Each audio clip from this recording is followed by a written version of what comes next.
Bueno, primero le quiero agradecer al Instituto Balseiro que nos facilitó la posibilidad de hacer esta videoconferencia, este conversatorio vía el Zoom del Instituto. Simplemente porque nos resultaba más simple desde las temáticas tecnológicas meternos a través del Zoom, nos pareció que teníamos mayores facilidades. Es una alegría y les agradecemos muchísimo su participación acá. Es una organización que se lleva adelante gracias al apoyo de todo el grupo de comunicadoras del CST, en el que participan especialistas de todas las unidades ejecutoras del, del CST Patagonia Norte. La idea de este conversatorio, de estas charlas, es generar interacción y básicamente trabajar en conjunto, presentarnos a las distintas actividades que hay tanto desde CST Patagonia Norte como las inquietudes que sucedan vinculadas con el conocimiento en esta historia de trabajar colaborativamente y ponerlo en acción. En este caso particular, la idea tiene que ver con la invitación a la Fundación Bariloche a ocultar una experiencia muy rica de muchos años y aprovecharnos de la muy buena disposición tanto del ingeniero Víctor Bravo como del licenciado Héctor Pistonesi como del ingeniero y magíster Nicolás Emilio Vaca. Y obviamente, en este caso particular, hemos invitado a la doctora Noria Schroyer, que coordinaría la conversación, va a coordinar la conversación entre ellos. La idea básicamente entonces es tratar de meternos en la historia de la Fundación, en los desafíos de estos investigadores que nos llenan de orgullo y por otro lado tratar de aprender y analizar y poder discutir en conjunto que distintos modelos y distintas acciones de los cuales ellos han sido un ejemplo para muchos de nosotros. El desafío de hoy básicamente es Fundación Bariloche, presente y futuro de una filosofía en acción, y como les decía, nos acompaña Héctor Pistonesi, que es contador público nacional, licenciado en Economía de la Universidad Nacional del Sur, es docente, profesor de la Universidad Nacional del Sur, tiene un máster en Estadística Matemática y es el director del Departamento de Economía y Matemáticas es el director del Departamento de Economía de la Fundación Bariloche. Ha formado recursos humanos y dirigido tesis en distintas especialidades referentes a la energía. El otro que nos acompaña es el ingeniero Víctor Bravo, que es investigador titular de Fundación Bariloche, es experto en economía del petróleo y planificación energética, colabora en temas vinculados a los hidrocarburos, en particular ha dirigido los principales proyectos energéticos integrales desarrollados por la Fundación para la región en sentido amplio, porque uno piensa la región, algunas veces piensa Patagonia Norte, y hablar de Fundación Bariloche es hablar de impactos internacionales, no solamente de impactos locales. Fue responsable durante mucho tiempo y de la organización inicial del curso latinoamericano de Economía y Política Energética Ambiental en sus ediciones desde 1971 hasta el 2001, bajo el marco de cooperación con la Unión Europea. Ha sido asesor de PNUD, de CEPAL, coordinó el primer trabajo integral sobre fuentes nuevas y renovables en América Latina. Los currículums de los dos ha sido muy escueto, mi planteo, podríamos hacer muchísimas más referencias a ellos. El magíster Nicolás Desmigloroaca es ingeniero en petróleo con posgrados de Economía y Planificación Energética en la Universidad Nacional del Comahue y del Instituto de Economía Energética asociado a la Fundación Bariloche. Tiene un máster en Economía de la Energía y el Medio Ambiente de la Escuela Superior y en Enrico Mattei de Milán, Italia. Es experto de las Naciones Unidas en inventarios de gases de efectos invernaderos. Desarrolla actividades en el ámbito de la economía de los hidrocarburos en planificación energética, destacándose la prospectiva energética, la evaluación de recursos y tecnologías y la formulación de recomendaciones y lineamientos de política. Participa también en actividades de estimación de emisiones del sector energética y en evaluación de medidas de mitigación. Dirige la maestría en Economía y Política Energética y Ambiental dictada junto a la Universidad Nacional del Comahue y ha trabajado en estudios de investigación, capacitación y asistencia técnica contratado por PNUD, por CEPAL, por el ADE, por las Naciones Unidas, entre otros. Por más que lo que vemos de sus currículums y la especialización claramente de ellos está vinculada al área de la economía energética y de la economía y la energética, esta charla busca ahondar en temas mucho más diversos que tienen que ver con los distintos impactos que cada uno de ellos y la Fundación Bariloche en sí han tenido y tienen que ver con lo que tiene que con la vinculación con el desarrollo en el sentido más amplio y los estudios sociales en el impacto en las distintas regiones. Por eso invitamos a que coordinara este panel a la doctora Nora Scheuer, que es doctora en Psicología de la Universidad de Ginebra, es investigadora independiente del CONICET y pertenece al grupo vinculado de estudios culturales y cognitivos del Instituto Patagónico de Estudios de Humanidades y Ciencias Sociales. El instituto pertenece al CCT Confluencia y desempeña todo el grupo su trabajo en Bariloche, en la sede del centro universitario, y entonces claramente en esta historia de trabajar coordinadamente, independientemente de a qué CCT pertenece en el sentido de reporte interno, se han hecho distintos trabajos interdisciplinarios y se trabaja muy coordinadamente con los distintos investigadores de las regiones en CONICET. Nora investiga el desarrollo cognitivo en las áreas de matemáticas, dibujo, escritura y en concepciones del aprendizaje en distintos contextos socioculturales. Les doy las buenas tardes a todos ellos, les agradezco la buenísima disposición a esta convocatoria y nada, abramos el conversatorio. La idea es que les invitamos a ustedes a hacer preguntas posteriormente a que terminen ellos. Vamos a abrir el micrófono a aquellos que quieran participar. Ellos tienen un tiempo de interacción y después abriremos la sala como para bueno, motivar la conversación.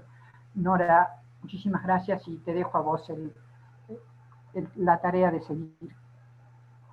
Bueno, muchas gracias, buenas tardes, bienvenidos todos y todas. Ahí está, parece que va bien.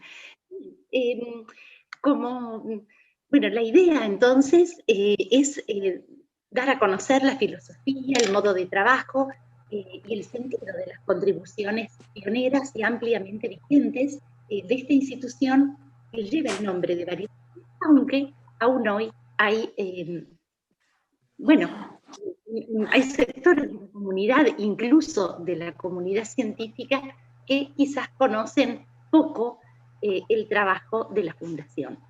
Por eso la idea es facilitar a través de algunas preguntas al principio que tanto Héctor Bravo, Héctor Pistornesi y también Nicolás y Abaca compartan su visión de la relevancia, la originalidad y la necesidad de la especial manera de entender y hacer ciencia que desarrolla la Fundación.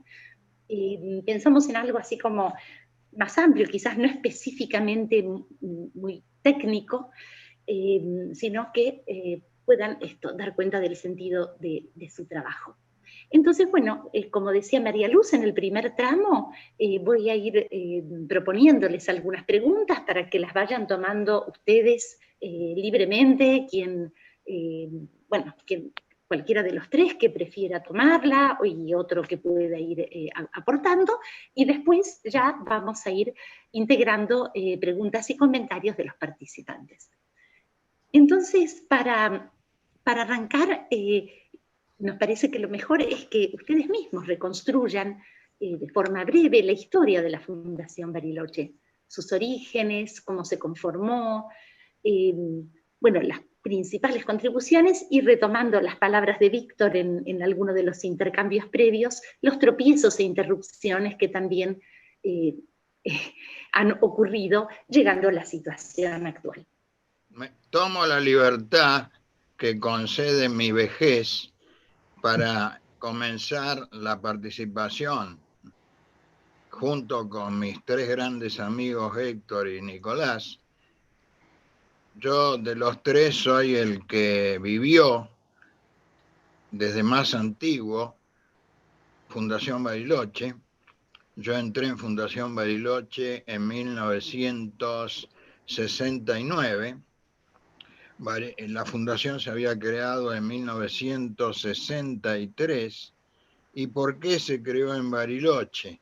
Se creó en Bariloche porque en Bariloche existía algo así como un espíritu de investigación que flotaba en el ambiente. Estaba el Instituto, el Centro Atómico, el Instituto Balseiro. Entonces no se quería que una institución como la que se estaba pensando se radicara nuevamente donde se radica todo, que es en Capital Federal. Entonces se usó la ciudad de Bariloche, se le puso el nombre de Fundación Bariloche. Fundador, la idea, genial, no fue de una sola persona, hubo varios, pero voy a personificarla en Jorge Sábato, para mí un gran hacedor de ideas, así como Carlos Malman es un administrador de la investigación y de la ciencia, y tiene la enorme capacidad, y la tuvo siempre, de llevar a la práctica ideas que a veces no surgían de él, sino que surgían de otros. También Miguel, Ciencias Sociales, Oteiza, el doctor Lewis, Augusto Conte MacDonald, Leluar, etc. Lo esencial era hacer una institución que no incursionara en las ciencias duras. Y entonces se pensó que tuviera un contenido importante de las humanidades y sobre todo de algo muy, muy especial, el arte. Entonces se crearon varios departamentos, se organizaron varios departamentos, el de Ciencias Sociales, Recursos Naturales y Energía, Matemática, Biología, Música, Transferencia. Y cada departamento tenía un referente externo. Por ejemplo, Ciencias Sociales lo tenía Míguez, Recursos Naturales lo tenía Sábato, y la organización constaba de un consejo directivo donde estaban todos los fundadores. Había un consejo académico que estaba integrado por los investigadores y el personal de apoyo y administrativo. Aquí se tomaron algunas ideas de la reforma, de que el personal participara en la gestión digamos, y planeamiento de la institución. Y había una cosa también un poco atípica, que fue la creación de un consejo asesor donde estaban reunidos empresarios, teniendo la idea, que nunca se llegó a plasmar, la idea interesante, vincular la ciencia con la producción, llamémosle, pero la idea era que estos investigadores aportaran de alguna manera recursos para que hicieran viable el funcionamiento de la institución y pusieran en vigencia la idea. Pero realmente nunca se consiguió esto. Es decir, Fundación Bariloche nació con un capital semilla de unos $40.000 de Fundación Ford, y esto dio lugar a muchas discusiones, si se tomaba, si no se tomaba, etcétera, y se dijo, mientras no nos condicionen, y no, sobre todo uno de los aspectos fundamentales que ha tenido siempre una institución, que es la libertad académica, que nosotros podamos decidir y definir qué es lo que hacemos, bienvenido sea. Ese capital semilla sirvió para los momentos iniciales. La época inicial duró 2 o 3 años, pero después realmente la institución vivió como si fuera una universidad, con toda la libertad y la autarquía que tenían las universidades, merced a un subsidio que le otorgó el gobierno nacional, y esto se consiguió durante el gobierno de Ilia, ya en Maduro, el gobierno de Ilia, porque tuvimos la suerte de que uno de los fundadores de la institución fuera nombrado secretario de Hacienda de la Nación, Tiscornia. Entonces se introdujo en el presupuesto nacional una partida que era el subsidio que permitía que la institución viviera. Y así funcionamos durante muchos años, gracias a este subsidio, hasta 1976. Teníamos la angustia todos los años de que se incluyera o no se incluyera el subsidio en el presupuesto. Si no se incluía, la institución indudablemente desaparecía. El periodo 68-76 fue el periodo de apogeo de Fundación Bariloche, que llegó a tener 250 integrantes, y voy a señalar 3 hitos de la historia de Fundación Bariloche que la proyectaron mundialmente, diríamos: el modelo mundial latinoamericano, la Camerata Bariloche, que era la que representaba la parte de arte, digamos, esto insólito en una institución de investigación, y después los cursos latinoamericanos de economía de la energía. Esos fueron 3 hitos para mí muy importantes que quiero destacar.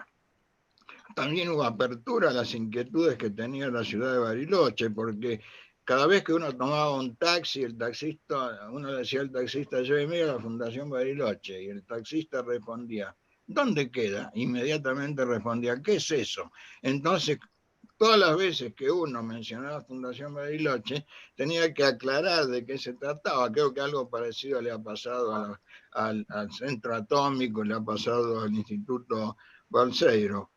Había una apertura a la ciudad importante, porque todos los viernes se hacían en el departamento de transferencia, se organizaban coloquios donde se trataban temas de interés general. Recuerdo ciencia y técnica, aspectos de la planificación integrada de la ciudad de Bariloche, el turismo, etcétera, etcétera. Y en el 76 hubo un intento de matarla, digamos. Fue la dictadura que eliminó a la fundación quitándole el subsidio.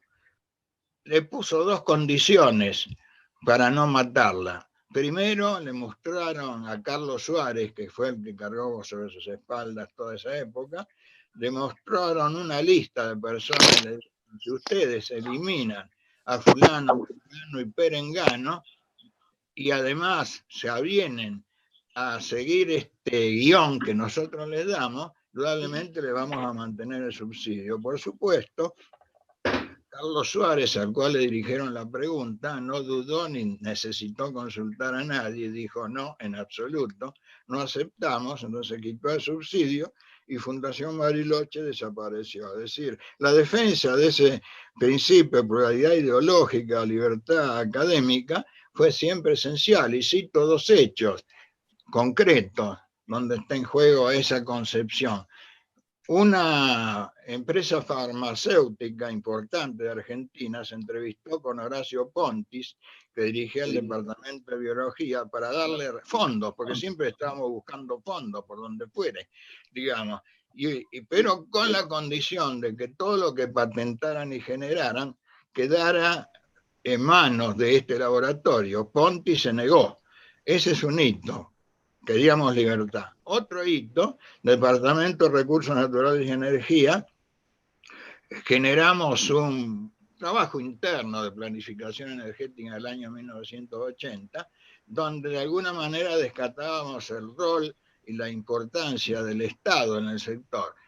Dentro de los miembros de asesores de empresarios había un empresario importante de una empresa petrolera argentina. Entonces habló con Malman y pidió algo así la cabeza de los integrantes del plantel de economía de energía de la Fundación Bariloche. La conclusión, termino rápido: el que se fue el representante de la empresa petrolera, y la gente quedó en la institución Bariloche. Es decir, también Malman respetó en ese sentido la libertad académica y el llevar adelante nuestras ideas. Tuvimos un desaparecido. Estoy tratando de ser lo más sintético posible, pero estoy viendo que me estoy prolongando mucho. En el 1977 teníamos unos terrenos, se vendieron los terrenos y con eso se pudo indemnizar a todo el personal. Quedaron unas 10 o 12 personas que decidieron asumir el riesgo de permanecer en Bariloche, y para que Fundación Bariloche no cerrara sus puertas y no desapareciera, fue esencial la opinión de Jorge Sábato: exílense en su país, pero sigan trabajando y sigan aportando, porque es muy, muy importante. Tuvimos aquí como ingresos, para poder subsistir, un trabajo que se hizo para el Programa de Naciones Unidas para el Desarrollo sobre fuentes nuevas y renovables de energía, el primero que se hacía en América Latina. Hubo un trabajo del sector de ambiente que también incluyó fondos importantes y un seminario de ambiente que se hizo con fondos de una entidad española. Y quedaron de los 250 un grupo de filosofía, grupo de energía y grupo de ambiente.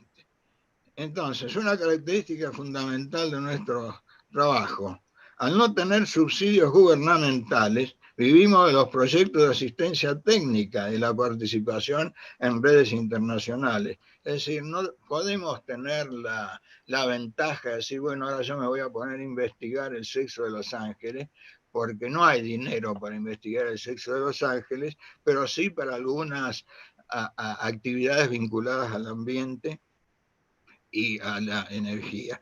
Entonces así de alguna manera subsistimos hasta el presente, y yo le quisiera pasar la pelota, si me permite, a Nicolás, porque Fundación Bariloche, si no, hasta ahora hemos hablado prácticamente de un muerto, entonces ahora vamos a hablar de un vivo. Y para que hable un poco del vivo, me gustaría que Nicolás relate un poco qué es Fundación Bariloche en este momento, qué es lo que hace, qué departamentos tiene, en fin. Perdón que haga esta sugerencia, Nora, no sé si escapa a tu coordinación. No, perfecto, perfecto. Esa es la idea. Gracias, Víctor. Bueno, muchísimas gracias por la invitación y muchísimas gracias, Víctor, por haber sido capaz en una manera tan compacta de contar casi 60 años de historia. Y de parte de esa historia, los últimos 30 me ha tocado vivirlos después de estar y ser participante de un grupo de economía, de un curso de economía y planificación energética, donde conocí a Víctor y a Héctor, y bueno, como uno dice, me cambió la cabeza, me cambió la manera de ver la ingeniería y verla de una manera mucho más humanista. De manera que brevemente quiero contar dónde estamos ahora, lo retomaremos más adelante, pero acá lo interesante es principalmente el aporte de Héctor y de Víctor para que cuenten en tantos años cómo el devenir de una institución que cuando a uno le toca hoy navegar por América Latina, ve que es un fenómeno casi único, el de una institución académica independiente. La independencia siempre tiene un costo y ese costo, bueno, generó eso, que en algún momento la institución tuviera 250 personas, a 5 personas, y a las 30 que hoy somos en 2 sedes, una ubicada dentro del Centro Atómico Bariloche y la otra en oficinas propias que tenemos en Buenos Aires. Los departamentos que están en este momento llevando adelante nuestros trabajos de capacitación, asistencia técnica e investigación son el Departamento de Energía a cargo de Héctor Pistonesi, el Departamento de Sistemas Complejos a cargo de Adrián Monjó y el Departamento de Ambiente a cargo de Daniel Witt. Creo que nuestra institución ha logrado ser una innovadora en una manera de trabajar en forma interdisciplinaria, entonces eso hace que nuestros nombrados o aceptados dentro de la comunidad científica por el CONICET en el año 2011 como unidad asociada, da cuenta un poco de estos aportes que la institución está llevando a lo largo de estos años. Entonces, por haber sido de alguna manera un adelantado, recuerdo en los años 89, 90, cuando estaba en la fundación y me mandaban a unos viajes a Europa a hablar y entender un poco del cambio climático. Venía a Argentina y yo contaba del cambio climático, me decían, ¿qué es eso? Eso en Argentina nunca va a suceder. Bueno, la institución siempre tuvo una visión de avanzada, así como en los requerimientos energéticos, en hablar de necesidades de la energía, en centrar el hombre dentro de sus proyectos de investigación o de asistencia técnica, entendiendo la asistencia técnica principalmente a los gobiernos, pidiendo asesoramiento a una institución como tanque de pensamiento, si se quiere, para lograr un puente entre la ciencia y el diseño de las políticas, ya sea políticas energéticas, políticas ambientales, políticas de desarrollo sustentable. Ese me parece que es el link que existe en la institución. Quizás recreando el triángulo de Sábato es un poco ese eslabón que muchas veces ha estado perdido o desconectado, de cómo articular desde lo científico, poniendo al hombre en el centro, políticas para mejorar su calidad de vida. Entonces, en el marco de esos 3 departamentos, incorporando becarios, siendo parte de distintas redes internacionales, es que la institución hoy se encuentra en ese, yo diría, buen momento. Y para llegar a ese buen momento, tuvimos artífices importantísimos como Héctor y como Víctor, y en ese sentido me gustaría que Héctor contara un poco de esas épocas donde, bueno, la institución instaló paradigmas nuevos vinculados con el desarrollo de guías para el diseño de políticas energéticas junto con CEPAL, OLAD y GTZ, y su experiencia internacional para justamente fortalecer esos procesos de diseño de política. Bueno, gracias Nicolás. A ver, digamos, yo creo que el tema, digamos, del desarrollo está en el centro del pensamiento de Fundación Bariloche. Y precisamente, digamos, la concepción que tiene del desarrollo es una concepción básicamente que pone a la sociedad en el centro de las preocupaciones, ¿sí? Es decir, en realidad es una visión múltiple, digamos, básicamente interdisciplinaria, ¿no? Sí. Pero, digamos, sí, incluso si uno piensa en la energía, es decir, uno cuando piensa en energía puede pensar en las cuestiones técnicas. Para nosotros la energía es una cuestión de carácter social, básicamente. ¿Por qué? Porque precisamente colocamos, digamos, al hombre en el centro de la atención. Digo, porque el modelo, digamos, mundial latinoamericano es una respuesta de pensar en las necesidades básicas. Y entonces lo que se preguntó la Fundación Bariloche, ¿será que los recursos naturales no alcanzan para abastecer a todo el planeta? Es decir, en última instancia, digamos, esa preocupación y el hecho de definir lo que eran las necesidades básicas fue un tema que impactó prácticamente en todas las organizaciones internacionales que a partir de ese momento empezaron a preocuparse por las necesidades básicas. En última instancia, esto es, porque digamos, uno puede pensar que en el desarrollo, digamos, hay concepciones vinculadas con el neoliberalismo. El neoliberalismo en última instancia está acentuando las asimetrías sociales y por lo tanto nosotros no podemos comulgar con esa visión y la rechazamos profundamente.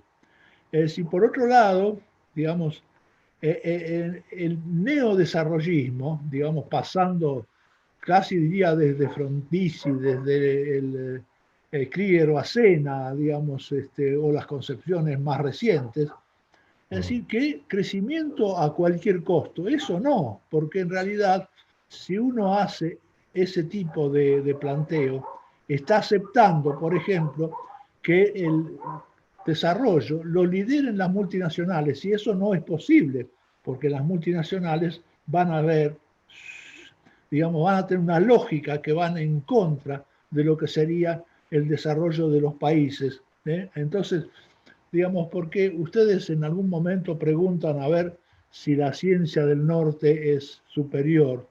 En realidad nosotros rechazamos esa concepción e incluso, digamos, hemos incursionado en las redes internacionales planteando ideas innovadoras respecto de cómo pensar la energía. Digamos, de hecho, digamos, hemos contribuido a la creación de enfoques metodológicos para atender a los problemas energéticos de los países, digamos, del sur, ¿cierto? Que no es lo mismo que lo que pasa con los países ya desarrollados. En última instancia, estamos diciendo que si el desarrollo en realidad es una cuestión básicamente de atender las necesidades básicas y tratar de disminuir las asimetrías sociales. Para eso hay que tratar de producir cambios estructurales que ayuden a que eso se produzca, ¿sí? No sé si hay alguna pregunta a este respecto. Quizás, bueno, muchas gracias, porque ya se están planteando, bueno, se están poniendo sobre la mesa varios temas. Quizás Héctor o quien quiera de ustedes, podrían situar un poquito al modelo mundial latinoamericano. Yo no sé si todas las personas que acá están participando ubican qué es, cómo se gestó, a qué se contrapuso, el impacto, bueno, algo ya del impacto sí hablaste, Héctor, y también, bueno, cómo entonces ustedes piensan esas necesidades básicas, cuál es el arco de necesidades que ustedes identifican a ese respecto. Bueno, yo creo que ahí de pronto Víctor puede empezar a hablar de esto después, en todo caso, si hace falta, puedo complementar. Eso es lo que yo autoproponía, digamos, porque estuve presente de alguna manera y fui un apéndice pequeñito, puse mi grano de arena en el modelo. Entonces voy a decir algunas cositas sobre el modelo. Se hace entre los años 1971 y 1973. ¿Qué contexto mundial había en ese momento? Es importante ver dónde está, en qué momento de la historia se inserta el modelo. Plena guerra de Vietnam, Brezhnev en la Unión Soviética, Nixon en Estados Unidos, había una levísima distensión de la Guerra Fría. ¿Y cuál era el contexto argentino? Estoy siendo muy sintético, ¿eh? Turbulentos años 70, fin del interregno militar Onganía-Levington-Lanusse, tercera presidencia de Perón Isabelita, la AAA, el inicio de la lucha armada. Digamos, ese es el contexto en el cual se elabora el modelo. ¿Por qué se hizo el modelo? En parte ya lo dijo Héctor. El Club de Roma había financiado al doctor Meadows para que hiciera a dónde iba el mundo, qué era lo que pasaba con el mundo, y desarrolló su modelo y se le llamó al modelo Límites para el Crecimiento. ¿Y qué preconizaba? Si seguimos consumiendo como se está consumiendo en la sociedad, en ese momento, digamos, en esa época, en el 70, los recursos naturales del planeta no van a alcanzar. Y la responsabilidad de todo la tiene la explosión demográfica. Entonces, uno de los remedios había que limitar de alguna manera la natalidad. Y no era como la limitación de la natalidad se pensaba por métodos quirúrgicos, no como los que proponía después el modelo mundial latinoamericano. Es decir, no tocaba al mundo subdesarrollado. Límite para el crecimiento era el mundo desarrollado y sus problemas. El problema del hambre, el problema de las necesidades, el problema de Asia, África, América Latina, ese prácticamente no entraba dentro de las inquietudes del modelo. Entonces, la gente de Fundación Bariloche habla con la gente del Club de Roma y le dice: nosotros tenemos otra visión de esta realidad del mundo, pero necesitamos que nos financien el laburo. Entonces el Club de Roma financia también este laburo, que se llamó Modelo Mundial Latinoamericano, que fue dirigido por Amílcar Herrera, no voy a decir quiénes participaron, y esencialmente para el modelo mundial latinoamericano el problema de la humanidad no era de agotamiento de los recursos, sino que era esencialmente político, y criticaba los dos modelos vigentes, el modelo capitalista occidental y el estalinismo soviético, a los cuales consideraba responsable, es decir, porque se ignoraba prácticamente, vuelvo a repetir, a la gente, digamos, del mundo subdesarrollado. El modelo mundial se dedicó esencialmente al mundo subdesarrollado, 3 bloques: Asia, África y América Latina.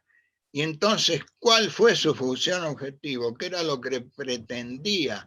Como objetivo debía pretender la humanidad: satisfacer las necesidades básicas de la humanidad, entendiendo por necesidades básicas las de alimentación, vestimenta, vivienda, etcétera, etcétera. Y entonces se hizo todo un análisis. Si los esfuerzos productivos, los esfuerzos de la humanidad se destinaran no al armamentismo, sino al consumismo, sino que se tuviera como objetivo satisfacer las necesidades básicas de la humanidad, ¿qué pasaría con los recursos naturales? La respuesta del modelo fue que alcanzarían para mantener una población 3 veces superior a la existente. Y además, la natalidad se iba a controlar por el desarrollo. Es decir, desarrollando los pueblos, automáticamente se disminuía, digamos, la tasa de natalidad, y eso lo demostraba, digamos, el modelo. Entonces, la conclusión, voy a sintetizar: si los objetivos de la política fueran satisfacer las necesidades básicas de la población de América Latina, Asia y África, en lugar del consumismo y el armamentismo, el crecimiento de la población en los países subdesarrollados se controlaba con el desarrollo, sin necesidad de acudir a métodos quirúrgicos, y los recursos naturales del planeta serían suficientes para contener una población mundial 3 veces mayor. He tratado de, en una apretada síntesis, como se dice, dar mi visión del modelo mundial latinoamericano.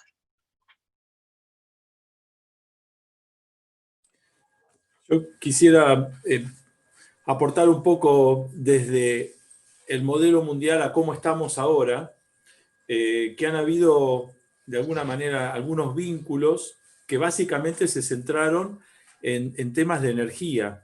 En temas de energía, y básicamente Víctor y Héctor fueron quienes profundizaron el concepto de las necesidades básicas energéticas, y a partir de esa conceptualización se desarrolló un modelo matemático y computacional que se denominó ReCLOCHE. Fueron realmente muy ingeniosos, porque ReCLOCHE es el acrónimo de Requerimientos Bariloche, programado en Fortran, que justamente sentó las bases de analizar la energía desde la concepción de los requerimientos energéticos. ¿Qué cantidad de energía necesita una familia para tener las 4 comidas que necesita para sustentarse? Y en función de eso, establecer con qué fuentes energéticas, y aquellas que tuvieran mayor calidad serían las que serían de alguna manera elegidas para poder llevar adelante esa planificación. Por lo tanto, a partir de ese modelo desarrollado en los 80, que fue como un apéndice del modelo mundial latinoamericano, se comienza a generar este nuevo paradigma energético, y no tanto pensar en la energía desde el lado de la oferta. Un país ponía una central termoeléctrica y producía una cantidad de electricidad, tenía un precio esa electricidad, y el que tenía la posibilidad de pagar esa tarifa tenía acceso, y el que no tenía la posibilidad de tener el ingreso para pagarla no la tenía. La concepción era al revés: ¿cómo hacemos para que todos lleguen a tener fuentes energéticas de calidad a partir del análisis de los requerimientos? Entonces, el curso de planificación energética se convirtió justamente en ese punto para transferir estos conocimientos a mucha gente que se formó, más de 600 personas en toda Latinoamérica, que pasaron por las aulas de este curso que dirigió en primer lugar Víctor, y luego Héctor, desde el punto de vista económico, le dio un aporte mucho más sólido, con lo cual esas ideas fueron permeando en América Latina, y hay mucha gente hoy que está en organismos internacionales, cubriendo funciones de gobierno, que haber libado esas ideas de poner al hombre en el centro de la planificación energética, partiendo de esa concepción de las necesidades, todavía está en vigencia. Con lo cual, creo que ese fue una especie de apéndice que surgió y que se pudo llevar adelante a la práctica en América Latina, y hoy estamos en otro modelo, en otra concepción modelística que se está llevando adelante siendo parte Fundación Bariloche de un conjunto de instituciones académicas internacionales, entre las cuales está la Universidad de Oxford, está IASA y varias instituciones que están a partir de un modelo que se denomina Globium, pero en el marco del consorcio FABLE, pensar en el desarrollo de un modelo para dar de alimentos sanos y de manera sustentable a toda la población mundial. Ese es el nuevo desafío que hoy Fundación Bariloche se ha embarcado, en ser parte de ese consorcio FABLE que tiene su pata dentro de Naciones Unidas, y en Argentina, junto con el Ministerio de Ambiente y Desarrollo Sustentable, estamos justamente haciendo una aplicación de Globium dentro de Argentina para justamente tratar de ayudar en lo que sería el desarrollo del territorio de una manera sustentable para lograr esa dieta sana para una población tan creciente. Bueno, Nicolás, yo quisiera agregar además el tema de la importancia de la política para el desarrollo, ¿no? Es decir, porque en realidad, es decir, cuando se habla de desarrollo, cuando se habla de economía en realidad, yo diría, es decir, se plantea que, digamos, la economía puede ser una ciencia objetiva, o sea, eso es casi un chiste, ¿no? Digo, porque en realidad ponen en el medio el concepto de mercado. Cuando habla de qué dice el mercado, en realidad el mercado tiene nombre y apellido. Es decir, en realidad es una cuestión de poder, ¿eh? Es decir, el poder se dirime en el mercado, pero ¿quiénes son los participantes de ese mercado y qué poder tienen de negociación en ese mercado? Por lo tanto, nosotros pensamos que en realidad la intervención de la política social y energética, es fundamental, ¿cierto?, para promover, es decir, el desarrollo, porque en realidad los mercados no pueden de ninguna manera, digamos, ya en los años 50 un sueco, Gunnar Myrdal, decía que en realidad, es decir, el funcionamiento del mercado lo que hace es profundizar las diferencias, es decir, en lugar de llevarnos a una igualación de posibilidades. Consecuentemente, creemos que es muy importante intervenir políticamente, y por esto nosotros hemos de alguna manera contribuido, digamos, con CEPAL y OLADE y la Agencia Federal de Alemania, para la formulación de una guía de política que prácticamente se está aplicando cada vez más cada vez que se quiera formular una política energética.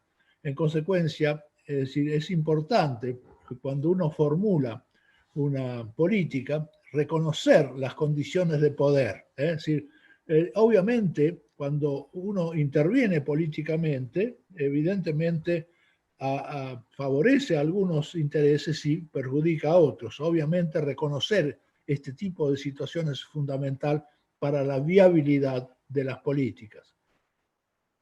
Así que creo que esto es importante para agregar en términos de lo que sería la política de desarrollo. Bueno, muchas gracias. O sea, justamente todo lo que vienen desarrollando creo que muestra muy claramente cómo el trabajo de la Fundación, desde su inicio, pero también hasta la actualidad, se caracteriza por buscar estudiar aquello que algunas corrientes llaman problemas auténticos o cuestiones vivas, problemas que están siendo en su devenir, que se reconfiguran día a día y que generan asimismo intensas reacciones y contrarreacciones en diferentes sectores. Quizás podrían contarnos un poquito cómo trabajan para convertir este tipo de problemas en objeto de investigación científica y tecnológica. Por ejemplo, bueno, observamos al recorrer los numerosos artículos, libros, informes publicados por la Fundación a lo largo de su historia, que uno se encuentra con conceptos y metodologías de muchísimo interés. Entonces, bueno, eso, si nos pueden contar un poco cómo construyen los diagnósticos, las perspectivas que suelen encomendarles diversas entidades. Bueno, eso. ¿Comenzás vos, Nicolás, para contestar? Si querés, sí, pero me parecía que te voy a dar la palabra rápidamente porque desde la experiencia vos has trabajado mucho este tema, pero efectivamente a Fundación Bariloche le han planteado en muchos casos este tipo de colaboración para el desarrollo de políticas energéticas, o como ahora está trabajando la Fundación Bariloche, consorciada con 2 instituciones también europeas, para la Secretaría de Energía de Nación, para diseñar el Plan Nacional de Eficiencia Energética. En eso estamos trabajando y estimamos que para julio del año próximo ese plan va a estar disponible y se va a ser publicado. Lo cierto es que cuando un país encarga un asesoramiento de estas características, lo que hay que tratar de ir es identificar a partir de un diagnóstico cuáles son los problemas de partida de ese sistema en el cual estamos enfrentados. Y para eso, por lo general, al tener una institución que tiene perfiles que va desde los físicos, los matemáticos, sociólogos, ingenieros, cada uno, biólogos, da su aporte para generar ese diagnóstico. A partir del mismo se encuentran o se identifican problemas, que ahí es donde entra Héctor, va y hace una encerrona, como él dice, con los formadores de política, los decisores de ese país, y le dice, miren, para nosotros, desde la concepción que vemos y de la manera que estamos mirando este sistema energético, estos serían los problemas que encontramos, díganos cuáles son, los priorizamos y esos problemas los convertimos en un objetivo de política, una visión propositiva. Si hoy la matriz energética está muy vinculada con el uso de fuentes no renovables y lo identifica ese país o esas personas que lo gobiernan como un problema, el objetivo sería de aquí a 15, 20 años queremos tener una matriz energética limpia. Y a partir de allí es que se identifican líneas estratégicas, instrumentos y medidas que, censadas con modelos energéticos, nos pueden dar una idea de si seguimos ese camino, llegaríamos en 15 o 20 años a lograr ese objetivo de tener una matriz energética limpia. Entonces, esa es un poco la mecánica, pero la vivencia clara me gustaría que la comentara Héctor, de tantas veces que ha llevado a cabo este tema de los diagnósticos y de identificación de problemas. Mientras lo esperamos a Héctor, ustedes han oído hablar de energía, mucho nosotros porque estamos en el departamento. También lo veo entre el público Adrián Monjeu, que sería bueno que aportara algo al trabajo que están haciendo en este momento y que él dirige.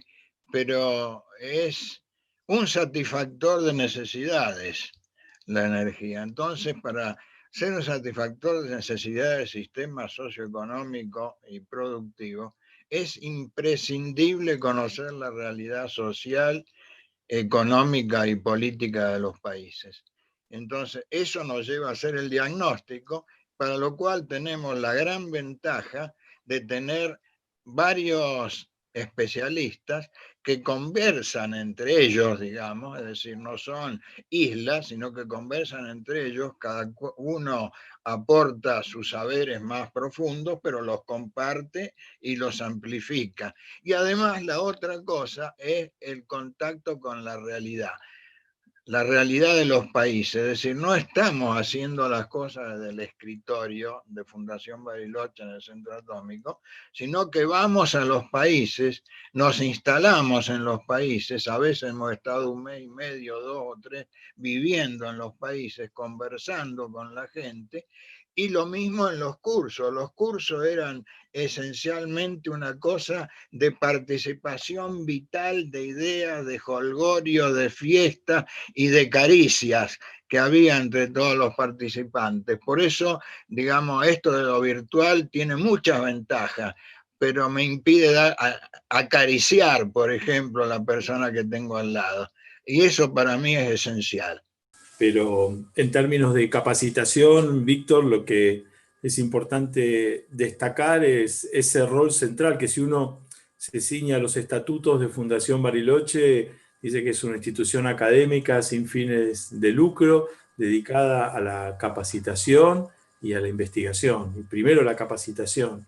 Y alguna vez cuando te preguntaba vos, Víctor, en tantos años de carrera, qué era lo más importante o el proyecto más importante que habías llevado a cabo en tu vida institucional, y me respondiste sin duda que fue justamente la capacitación y la formación de recursos humanos, ¿no? Y creo que eso es lo fundamental y que todavía la institución, gracias a Dios, lo sigue conservando con sus cursos cortos en modelística energética, en temas de economía de la regulación y en una maestría que tenemos junto con la Universidad del Comahue desde el año 1999, que estamos justamente reformulando y a la vez creando un curso de especialización en gestión de energía dentro de la misma universidad, con lo cual tendríamos dos ofertas académicas del lado de Fundación Bariloche, vinculadas también con este sesgo energético, pero también incorporando la visión del desarrollo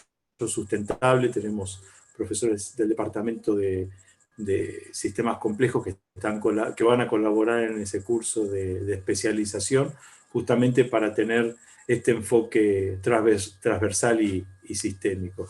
Y en eso Héctor es muy querido y muy recordado. Veo muchos de los chats de un montón de compañeros y alumnos y gente que ha pasado por las aulas de Fundación y que con mucho cariño recuerdan a Héctor y Víctor y están teniendo unos mensajes hacia ellos. Bien, Nico, yo digo lo que quería marcar es que en esencia nosotros cuando enseñamos o participamos en los cursos, en realidad lo que pretendemos es aprender a reflexionar, porque no se puede transmitir ideas cerradas, en realidad transmitimos una manera de reflexionar.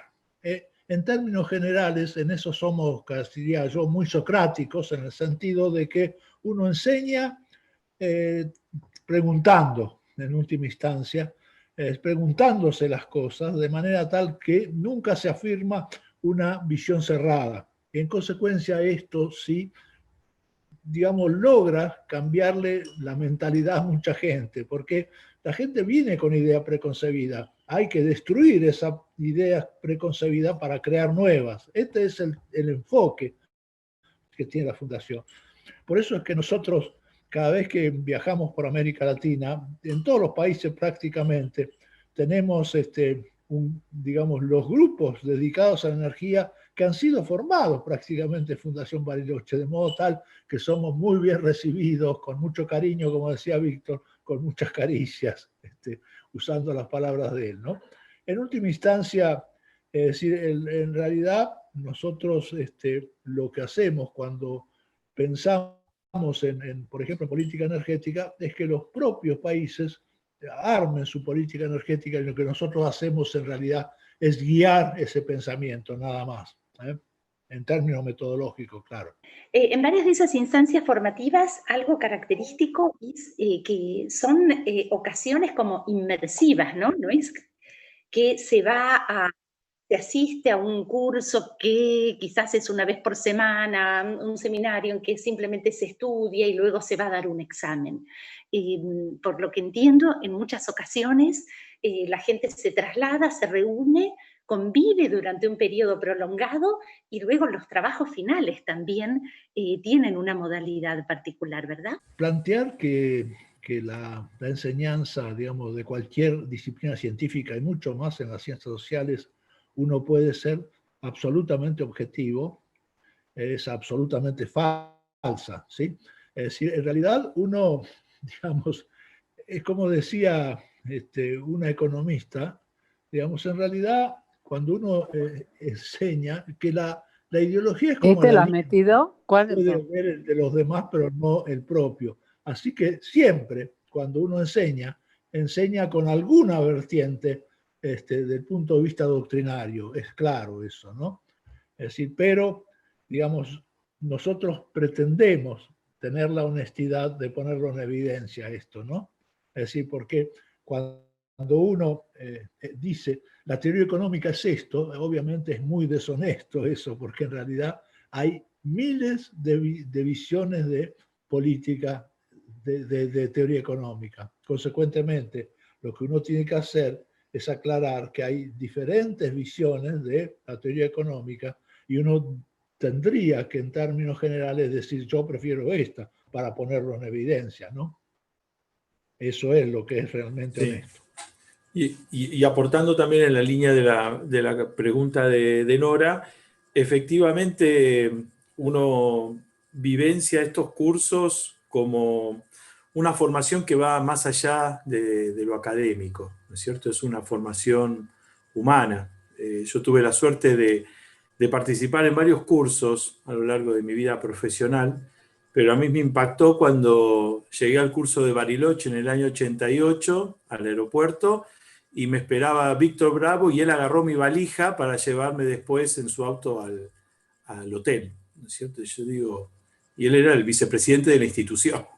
Y eso no ha cambiado, esa esencia, quienes formamos parte de Fundación Bariloche, más bien matricial, y donde somos todos pares, creo que es parte también de la esencia institucional que vivimos los que llevamos tanto tiempo en la institución. De manera que se lleva la gente conocimientos en el aula, pero vivencias humanas muy fuertes que se consolidan a lo largo de los cursos, de los fines de semana, y si bien hoy no tenemos ese curso largo de 4 meses, que era ese curso de inmersión que tú decías, tenemos cursos cortos que siempre el fin de semana es propicio para estos intercambios y para que con el tiempo siempre sigan en contacto, y es la alegría que le da a uno un trabajo de estas características, que cualquier ciudad de Latinoamérica donde uno llegue tiene a alguien en la agenda a quien llamar, a un amigo con cual compartir un tiempo y actualizarse. Entonces,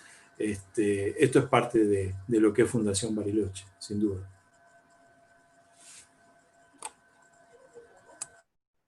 Creo que ese sistema es el que sigue vigente, y hablo de oído acá porque yo no he hecho el curso del Instituto Balseiro, pero muchos piensan en recetas para sacar a nuestro país y a los países de la crisis, de la gran crisis en que se vive. Siempre es interesante vivir en crisis porque uno crece después de las crisis y no lo aplastan, ¿no? El Instituto Balseiro es un ejemplo de trabajo, de capacitación en convivencia. Antes vivían en el centro atómico prácticamente y ahora viven fuera del centro atómico porque es medio lamentable estar siempre en el mismo lugar. Nosotros los encerrábamos en un hotel por lo general y vivían en el hotel. Y ahí compartían, etcétera. Pero si en la Argentina hubiera más experiencias como el Instituto Balseiro, en muchas disciplinas, digamos, en muchas disciplinas, seguramente el país en 10, 15 o 20 años cambiaría rotundamente, digamos, ¿no? Y si uno ve ese ejemplo, el ejemplo de la Comisión Nacional de Energía Atómica que crea inmediatamente su personal, hay que investigar física, no podemos copiar lo que nos digan de afuera, hagamos reactores, pero metamos gente que sea capaz de construir en el futuro los reactores, y ahí aparece Sábato, ahí aparece Baroto, digamos, la investigación aplicada, el INVAP. El INVAP es producto del centro atómico, el centro atómico es producto de Balseiro, es producto de Malman, es producto de Jorge Sábato. Necesitamos más gente como esa en Argentina. Probablemente menos políticos de carrera y más investigadores imbuidos de una gran responsabilidad y un gran amor social, pero puesto en práctica y no declamado, ¿no? Dicho de otra manera, necesitamos patriotas, Víctor.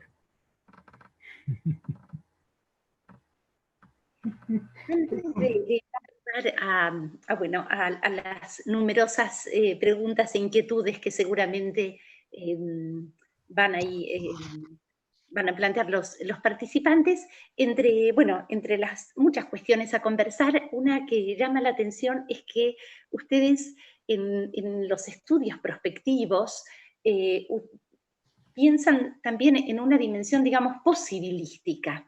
Más que hablar de lo probabilístico, hablan de lo posibilístico. ¿Qué es lo que, digamos, por qué llegan a ese enfoque y qué es lo que permite, qué cautelas y qué aspectos permite integrar? Bueno, no sé, yo, digamos, no confío mucho en la matemática como instrumento para pensar los temas sociales, porque la matemática en realidad, digamos, reduce las posibilidades hipotéticas de trabajar. Si hay cosas que la matemática no puede expresar, es decir, entonces, por otro lado, la estadística, digamos, no puede mostrar causalidades, ¿sí? Porque en realidad sí puede, digamos, indicar causalidad respecto de un conjunto de datos particular, pero no en términos filosóficos de causalidad. Consecuentemente, la estadística y la matemática tienen posibilidades muy limitadas en el pensamiento social, ¿sí? Es decir, y eso es importante advertirlo porque la gente piensa que porque algo está en términos formales, matemáticos, es más cierto. Eso no es así. Y se engaña mucho a la gente con eso. Es decir, entonces, más si se pretende que la economía se matematice. En términos generales, cuando viene algún PhD de Estados Unidos, en realidad lo que sabe es mucha matemática, de economía no sabe nada. Por eso cuando usted dice que los del norte saben más de... No, de ninguna manera. Pero bueno, es decir, entonces el tema de lo posible, es decir, la incertidumbre es un tema importantísimo. Entonces hay que tratar de investigar técnicas que ayuden a reducir la incertidumbre, pero nunca la puede eliminar. En consecuencia, digamos, esto hay que tenerlo claro cuando uno vaya a hacer políticas. No sé si te he contestado a lo que preguntabas. En realidad, Héctor, bueno, habíamos intercambiado previamente como algún guión de preguntas, que por ahí, bueno, vos te estás en algún momento refiriendo a ese guión. Entre nuestras preguntas, digamos, por supuesto que no planteamos la noción de que la ciencia del norte es mejor, más eficaz, más completa, en absoluto, sino que lo que nos interesaba era relevar la perspectiva de ustedes acerca de justamente qué aportes pueden surgir precisamente de una ciencia preocupada por problemas locales y regionales que no están necesariamente en los centros de poder, y de qué formas también el estudio de problemáticas locales puede enriquecer la comprensión y el abordaje de otros locales que no son justamente el estudiado, o si incluso el conocimiento así generado puede tener un interés global y por qué. Sin duda, digamos, los estudios vinculados a lo local ayudan a veces a pensar en términos de otros lugares, pero eso no significa que se puedan trasladar mecánicamente. Entonces, lo que hay que aprender es a ver qué se le puede rescatar de las experiencias concretas, ¿cierto?, que pueda ser aplicable a otras realidades. Esto es fundamental. Para poder entender, digamos, el funcionamiento, hay que tratar de analizar los mecanismos de funcionamiento de un sistema, y los sistemas no son todos iguales. En consecuencia, hay que tratar de analizar en particular cada situación y ver qué es lo que se le puede aplicar, ¿sí? Entonces, por eso es que, respecto a lo del norte, yo soy un poco irreverente porque en realidad he sido, digamos, yo pienso que los sistemas científicos están muy permeados por ese tema del formalismo de los títulos. En consecuencia, por eso es que creo que es importante marcarlo esto, ¿no? Nada más que por eso. Desde mi experiencia, aportar una visión así que surgió hace unos 5 años atrás que nos invitaron a formar parte de una red de investigación en modelística energética, donde querían confrontar resultados de la modelística con modelos bottom-up y top-down. O sea, los top-down son aquellos muy generales que permiten definir hacia dónde va una economía o un sistema energético, y los de bottom-up necesitan mucha más información y en general son modelos que se construyen a nivel de los países. Y cuando veíamos los resultados de estos grandes modelistas top-down, querían forzar los resultados de lo que habíamos hecho nosotros con modelos bottom-up, con información local, para que diera lo mismo que le daba a ellos. Y en realidad fue un gran debate en el que había que hacerles entender que nuestra información tenía mucha más calidad para poder justamente representar ese sistema por conocerlo, por tener los datos, mientras que ellos hacían simplificaciones, porque quien abarca tanto poco puede darle de relevancia. Y ese debate quedó ahí planteado, y ahora nos gusta a nosotros ver dentro de Fundación Bariloche que en una convocatoria reciente que se ha lanzado con un organismo internacional vinculada con esta modelística energética, están priorizando la formulación de modelos de las naciones para que encajen en los modelos top-down. O sea, entendieron esa lección de que era mejor pensar desde abajo, generar esos modelos y ver cómo eso entraba en los modelos generales vistos desde el norte, que al revés, forzar nuestra visión a lo que ellos habían conceptualmente enmarcado. Entonces, quizás vaya también por ahí lo que planteaba Héctor, y creo que Víctor tenía un comentario al respecto también. Sí, el comentario que quiero hacer es que nadie se salva solo. Es decir, en algún momento en el mundo se creó algo así como los países no alineados o el cuarto mundo, ¿no? Hace tantos años que me he olvidado de la época, digamos, y América Latina, por eso nosotros hacemos el curso latinoamericano. América Latina es un conjunto que es más homogéneo que heterogéneo. Tiene muchos problemas comunes debido esencialmente a que ha sido siempre una colonia del norte, y eso nos ha condicionado, como dicen los mexicanos, que la desgracia mayor que ellos tienen es estar tan cerca de Estados Unidos.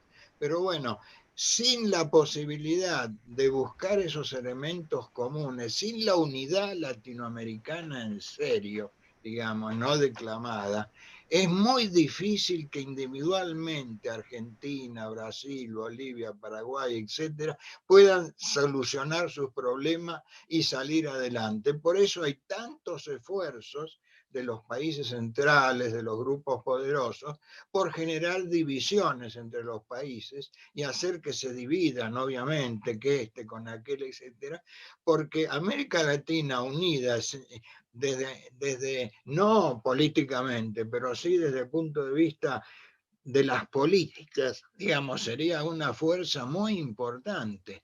Entonces eso también nosotros hemos tratado de fomentar, a donde, por ejemplo, en los cursos latinoamericanos había una zona, una parte del curso que estaba destinada a que cada participante describiera la situación política, económica, histórica de su país. Y era muy lindo ver cómo había puntos comunes, cómo había ideales comunes, etcétera, etcétera. Y sobre todo el interés que despertaba en todos conocer las realidades de los otros, del tipo que estaba con él, con el cual iba a convivir 3 o 4 meses. Y es todo esto aderezado incluso porque después de esas presentaciones cada uno hacía su comida típica y la ofrecía, digamos, la comida típica de los países. Es decir, esto medio humorísticamente lo que estoy diciendo para mí es esencial. Está en el pensamiento de las grandes personalidades que hemos tenido en América Latina, que ya no están, siempre pensaron en la unidad latinoamericana como una condición necesaria, aunque no sea suficiente, digamos, para lograr el desarrollo de cada uno de los países, que no se va a lograr si no se logra con el conjunto de los países. Nadie se salva solo. Hay una pregunta en el chat que en primera instancia agradece la presentación. Adriana, ¿querés hablarlo vos directamente? Como les parezca más rápido, pero bueno, o más eficiente. Es mejor hablarlo cada uno porque eficiencia. en línea con la filosofía de trabajo de la Fundación, la interacción de las es más importante del... No, me preguntaba que en esto de los últimos modelos que estuvieron desarrollando, si tienen alguna, yo sé que es muy extenso y que probablemente no puedan resumir esto, pero de los últimos trabajos que tienen, si tienen alguna especie de visión o de deseo acerca de hacia dónde debería ir la transición energética en nuestro país, ¿no? Digamos, obviamente siempre eso va a estar coordinado con una realidad regional importante, digamos, por la visión que siempre tuvo la Fundación. Y por otro lado, digamos, y un poco relacionado con eso, si han tenido algún tipo de acercamiento en algunos de los últimos periodos gubernamentales o en la actualidad para poder colaborar con la visión que tiene la Fundación en la elaboración de las políticas energéticas. Bueno, voy a contestar, si me permiten, digamos, la pregunta, es decir, ¿hacia dónde, qué es lo que hay que hacer para que la Argentina solucione su problemática energética? Para sintetizar la pregunta, hay que volver al pasado, y no porque sea viejo, digamos, y todo tiempo pasado fue mejor. En Argentina el problema energético estaba resuelto hasta los años 90. La energía es un derecho, la energía es una necesidad que tiene que ser satisfecha por los estados, y el Estado tiene que ser el garante, no solo el regulador, sino que tiene que ser el actor esencial. Y eso ocurría cuando existían YPF, Gas del Estado, Agua y Energía, Hidronor, SEGVA. No existían los problemas de que había que congelar las tarifas, de que había que esperar que los empresarios privados, digamos, invirtieran en el desarrollo de las necesidades del país, porque lo que predomina en los empresarios privados, y hace la esencia, es la ganancia. Entonces van a invertir si les conviene, y si no les conviene no van a invertir. Entonces, cuando existía la organización del sector energético en manos de empresas estatales, tenía defectos, obviamente, pero ni comparado con los males que tiene en este momento. Entonces, habría que volver a eso. Si alguna vez se privatizó, ¿por qué no se puede ahora nacionalizar? Maravillosa respuesta, me emociona un poco. Yo podría complementarte un poco, Adriana, la respuesta tan brillante de Víctor con algunos de los resultados que hemos obtenido en un proyecto que hemos llevado a cabo hace muy poco, encargado por el BID, en una especie de estudio de descarbonización profunda de Argentina en el marco de lo que sería el Acuerdo de París. Y justamente lo que observábamos con estas modelísticas y estos escenarios era que si queríamos llegar al 2050, 2070 con emisiones neutrales de dióxido de carbono, o sea, las que emitimos, capturarlas y ponerlas bajo tierra o tener todo eléctrico, y llegar a menos de 2 toneladas de dióxido de carbono per cápita y lograr contener la temperatura por debajo del grado y medio para cumplir con París, parece como un escenario de ciencia ficción para Argentina, con costos muy elevados, vinculados sobre todo con algunas tecnologías que, como se ve en otras partes del mundo, pensar en una matriz energética básicamente del lado eléctrico, todo con fotovoltaica, con eólica, no llega más allá de un 20 o 25%. Entonces, una de las conclusiones nuestras para generar de alguna manera una transición energética hacia una matriz más limpia estaba basado principalmente en volver a fortalecer el desarrollo de centrales hidroeléctricas y centrales nucleares, que son aquellas que desde el punto de vista de dióxido de carbono son las que menos emiten o no emiten en algunos casos, y por otro lado tienen el beneficio de generar autóctonamente un efecto multiplicador sobre la economía. Entonces, esa parecía ser una de las conclusiones que surgía de ese documento, que en breve va a estar publicado, ahora está justamente en momentos de ser arbitrado por unos referees de la publicación. Tenemos una pregunta que explica, además de que agradece la esperanzadora charla, dice que le gustaría saber, aunque ya algo mencionaron, cuáles fueron los principios que aseguraron la cohesión del grupo de la Fundación. Los altos sueldos. Los altos sueldos que nos pagaban hacía que nadie pensara en emigrar de Fundación Bariloche e ir a otro sitio. Perdón la ironía, yo creo que es el humanismo, es decir, el poner el hombre en el centro, digamos, del trabajo, y no, digamos, la ganancia, ni el beneficio, ni el prestigio, ni la búsqueda del premio Nobel, ni la búsqueda del premio como objetivo. Estar al lado del otro, nadie es más ni nadie es menos que el compañero de trabajo.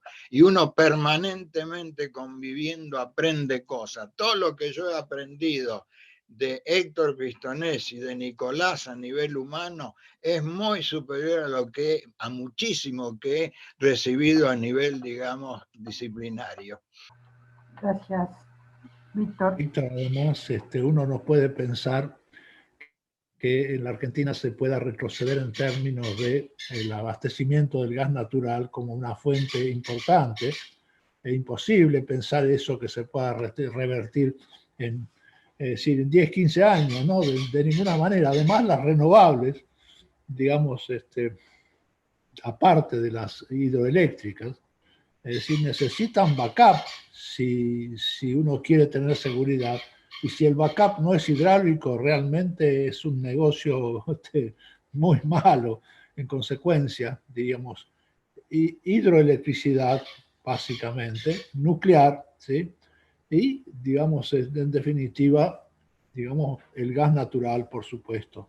Hay una nueva pregunta que dice, ¿quién financia hoy a la Fundación Bariloche y de dónde provienen sus recursos económicos en la actualidad?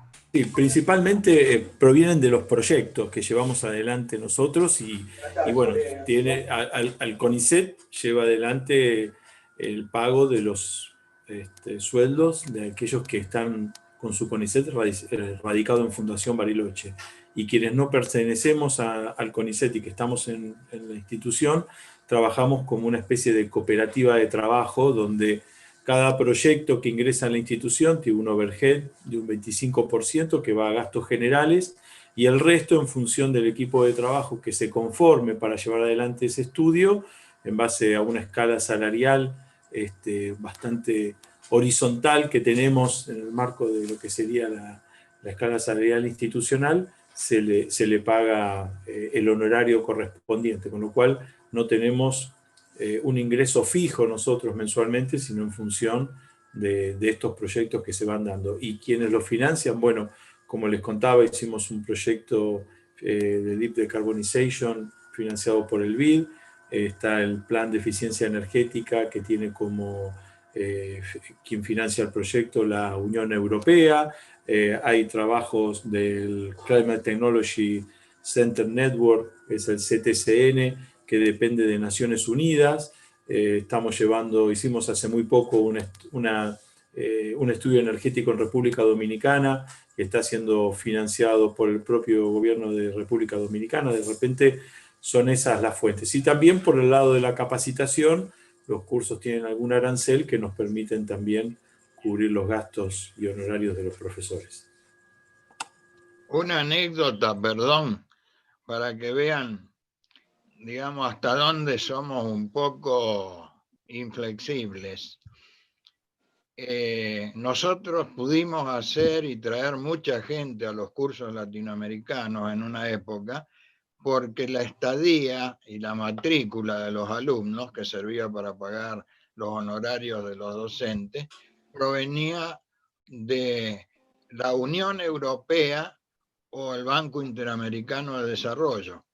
Con el Banco Interamericano de Desarrollo, el paradigma energético que tenía, digamos, Fundación Bariloche, era bastante distinto al que tenía el BID, y eso llevó a que nos sacaran ese aporte que hacían para el curso. Y después pasó lo mismo con la Unión Europea, que nos financió durante mucho tiempo la venida, digamos, de alumnos, y una vez hicimos un curso en Centroamérica y vino gente de la Unión Europea también como docente, y nos agarramos tan fuerte en las discusiones que a partir de ese momento la Unión Europea nos retiró también el apoyo para financiar, digamos, nuestros cursos. En fin, un poco la consecuencia con nuestra forma de pensar, libertad.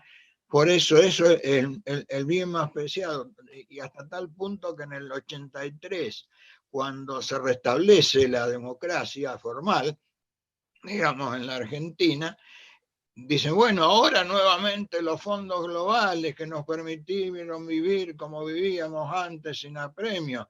Hubo una fuertísima resistencia encabezada por Daniel Will, que decía, no pongamos todos los platos, toda la plata en de una misma cesta, porque nos va a pasar, nos van a quitar libertad, o nos va a pasar lo que nos pasó en el 76. Entonces decidimos aceptar un pequeño aporte, pero no el aporte fundamental que estaba dispuesto en ese momento el gobierno de Alfonsín a darnos. Claro, sí, esa era otra fuente. El MinSIT genera cada 2 o 3 años un concurso para instituciones académicas o de investigación sin fines de lucro. Ahí participamos en esos concursos y por lo general nos brindan también un aporte que, bueno, en la masa total de nuestros gastos hoy representa menos del 5%, pero bueno, es ese aporte del MinSIT por concurso, al cual apunta Víctor, que en algún momento fue casi el 100%, y como estrategia institucional tratamos de que sea menor para justamente diversificar. También, tenemos Víctor, otra pregunta. Perdón, Héctor. No, yo quería mencionar que en la década del 90 también nos resistimos a participar en ningún proyecto que supusiera asesorar privatizaciones de empresas energéticas, porque precisamente pensábamos que eso era inconveniente desde el punto de vista del desarrollo de sistemas energéticos, ¿no? Lo que Víctor está planteando ahora, digamos, para retroceder, digamos, en aquel momento nosotros nos negamos a asistir a ningún tipo de asistencia técnica para privatizar empresas. Gracias. Hay una pregunta que dice, ¿cuál fue la reacción de aquellas organizaciones e investigadores vinculados al Club de Roma y al modelo mundial latinoamericano en aquel momento? Y si posteriormente, con el tiempo, las reflexiones de esos grupos evolucionaron. Yo tengo una cosa para agregar ahí que me gustaría sumar a esa pregunta en relación con que muchos de los indicadores que ustedes plantearon en aquel momento, que hoy en día son indicadores usables, usados casi de todos los días, en aquel momento eran novedad plena, ¿no? Sí, no hubo ninguna, no nos quisieron matar, digamos, ni nos cañonearon, ni nos enviaron emisarios para asesinarnos, ningún tipo de cosa de esa. Simplemente el gobierno militar del año 76 prácticamente hizo el trabajo sucio.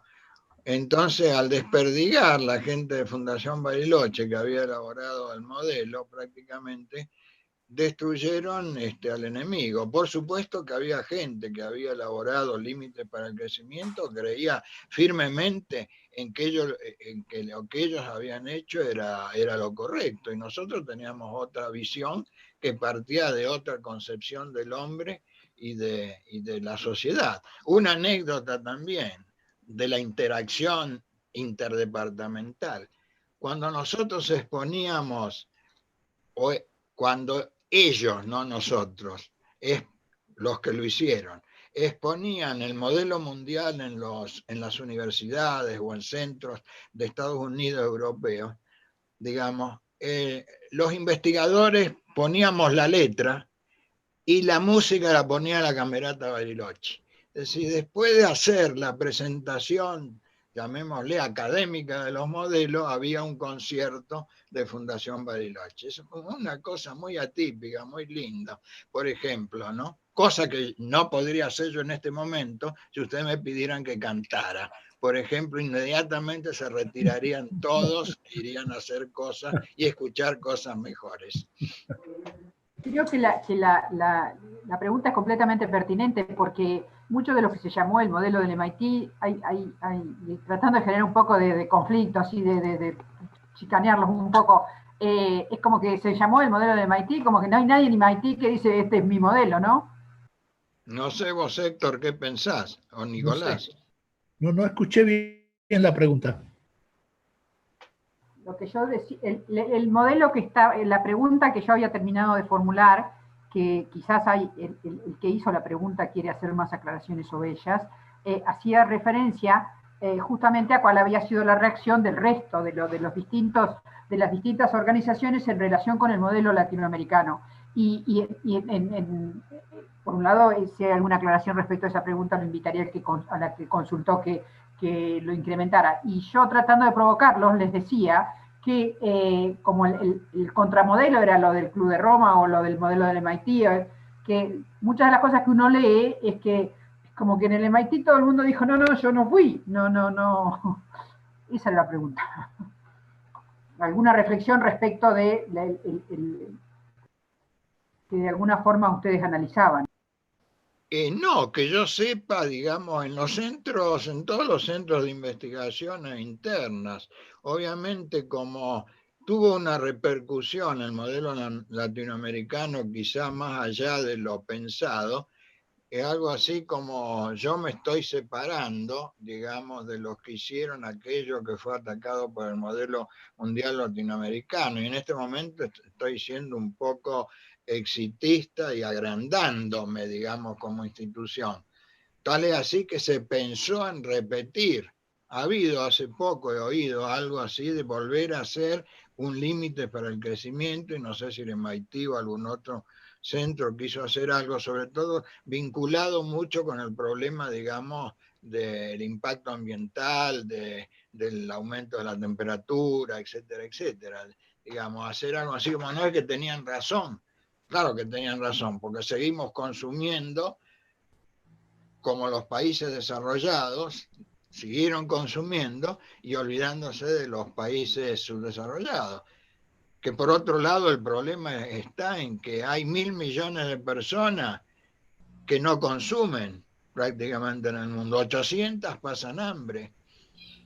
Eso se ignora, digamos, porque es la visión del norte. El norte tiene otros problemas, digamos. El sur tiene otros problemas. Claro, los que están fuera del mercado no pueden opinar, Víctor. Y hay muchos que están fuera del mercado a nivel mundial. En consecuencia, en realidad, lo que pasa es que las clases dirigentes de los países del sur terminan consumiendo y adoptando, es decir, patrones de consumo del norte, y entonces, obviamente, dispendiosos. Es decir, en realidad, es decir, no pasa eso de que en los países del sur no hay desigualdad. En los países del sur la desigualdad es mucho mayor. En consecuencia, las clases dirigentes adoptan patrones de consumo del norte. E incluso yo diría que, es decir, la gente más pobre, a través del efecto demostración, se adopta esos patrones en la medida que puedan, ¿no? Realmente es terrible esto, ¿no? Lo que pasa es que hay que tener una crítica respecto de lo que es el desarrollo, ¿no? Por eso es que nosotros, por desarrollo, entendemos otra cosa. Entendemos inclusión. Y en este momento la desigualdad a nivel mundial es tan desastrosa, hay tanta gente que padece hambre, que en realidad, es decir, no se está pudiendo cumplir nada de aquello, ¿no? De ese mensaje, ¿no? Tengo una pregunta que dice, muchas de las agendas de transición de los países de la región están enfocados en la descentralización y producción a través de energía solar y eólica, pero pensando en la solar, que permite la distribución y descentralización de la producción, ¿cómo se incorporan estas tendencias en los modelos que plantea la Fundación? Se los plantea de un modo realista, tratando de tener en cuenta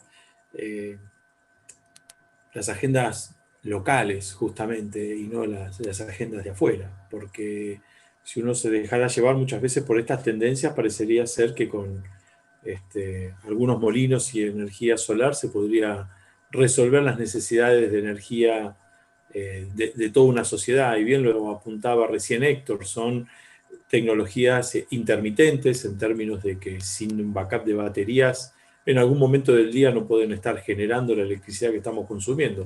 Y principalmente son en esos momentos del día donde más consumimos, que no hay sol, y la solar de alguna manera tiene sus limitaciones. Entonces no la desestimamos, las ponemos dentro de nuestra modelística, analizadas en el contexto de cada uno de los países y teniendo en cuenta la realidad desde el punto de vista de los costos también, ¿no? Nos ha pasado estar en algunos países de Centroamérica donde en algún momento hacían grandes expansiones con energía eólica en momentos que el megavatio estaba a 80, 90, 100 dólares y parecía un gran negocio, y hoy se puede generar energía eólica por 30 dólares el megavatio.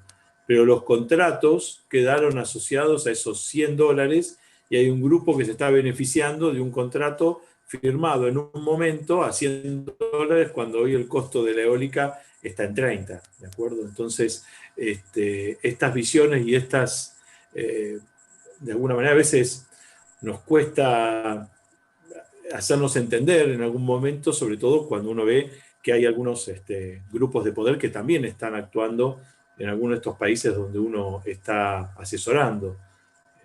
De manera que bueno, uno trata de hacerlo de una manera... En términos generales, Nicolás.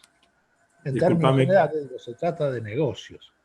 Claro. Entonces nosotros no podemos decir que estamos en contra de las renovables porque sería un disparate. En realidad, lo que planteamos es que hay que ver las situaciones donde esto es posible. Porque si hay que después apuntalarla y darle seguridad, digamos, de abastecimiento con otras fuentes que son fósiles, es un negocio terrible. Entonces eso hay que analizarlo. Correcto.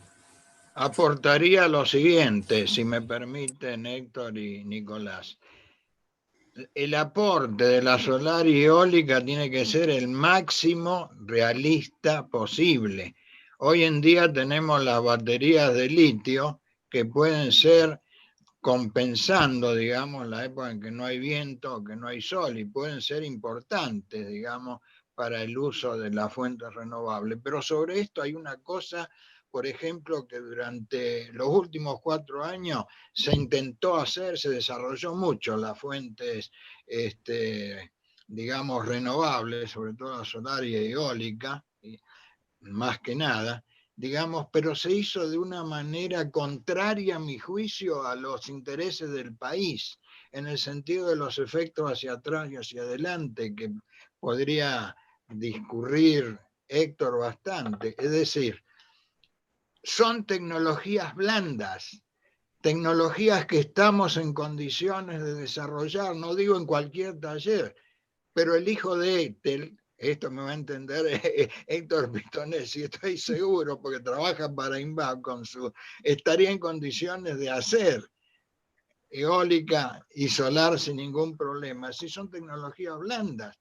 Y por otro lado, si uno masivamente hace un plan de incorporación, no le da tiempo a las pymes o a los pequeños talleres, etcétera, como para adaptarse a la oferta. Entonces hay que importar las tecnologías. Y uno ve que se importa, ¿quiénes se han beneficiado esencialmente con el aporte de las fuentes renovables solares y eólicas? Los dinamarqueses, los españoles, los alemanes y los chinos.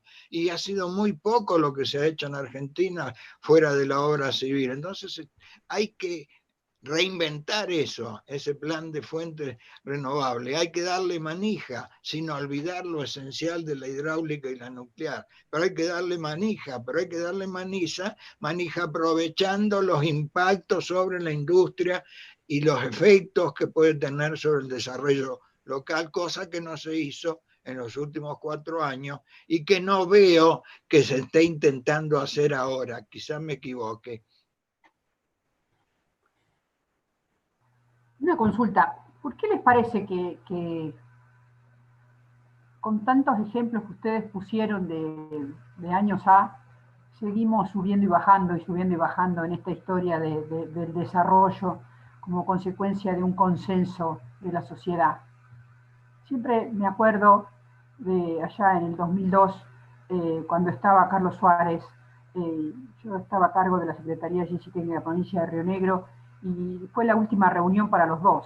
Carlos Suárez fallecía con una enfermedad muy rápida, y yo me iba porque me pareció que tenía que volver al laboratorio porque bueno, nada, me fumaba la carrera. Y siempre me acuerdo cuando dije que nada, que me volvía, que ya me corría de ese lugar. Carlos Suárez puso una imagen que me acompaña 1000 veces, y un poco a eso voy a preguntarles. Carlos dijo, pero María Luz, dice, las instituciones, esto es como una casetera, que bueno, habla de nuestras edades, esto es como una casetera, uno tiene que volver a poner el cassette. La máquina la expulsa, pero uno tiene que volver a poner el cassette. Esa historia de volver a poner el cassette y volver a expulsarla, y que de alguna forma tiene que ver con la historia de la institución, con la historia de nuestras idas y venidas, y con la imposibilidad de escuchar la música, entonces nunca sabemos dónde está el fuera de tono.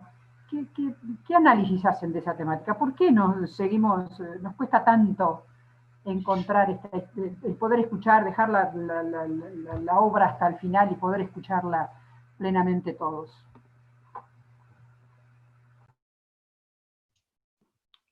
Qué difícil, digamos. Dicen que nosotros somos los que tropezamos siempre con la misma piedra. Uno tendría que fijarse un poco más dónde está la piedra para esquivarla. Y la piedra, indudablemente, está en que tratamos de copiar, y lo hemos hecho bastante últimamente, modelos que van en contra de las características que tienen nuestros países. Si no cambiamos esos modelos, indudablemente vamos a seguir tropezando siempre con la misma piedra. Por ejemplo, si no hay planificación, y no me refiero a la energética solamente, sino planificación socioeconómica para saber hacia dónde queremos ir, es imposible ir. Si no sabemos a dónde queremos ir, vamos a estar dando vueltas. Y para eso, en 1963-64, y paradójicamente, a instancia del Fondo Monetario Internacional, porque quería que la Argentina tuviera un plan, se creó el Consejo Nacional de Desarrollo, y antes se había creado el Consejo Federal de Inversiones. Lo nacional, la planificación en lo nacional, el Consejo Nacional de Desarrollo.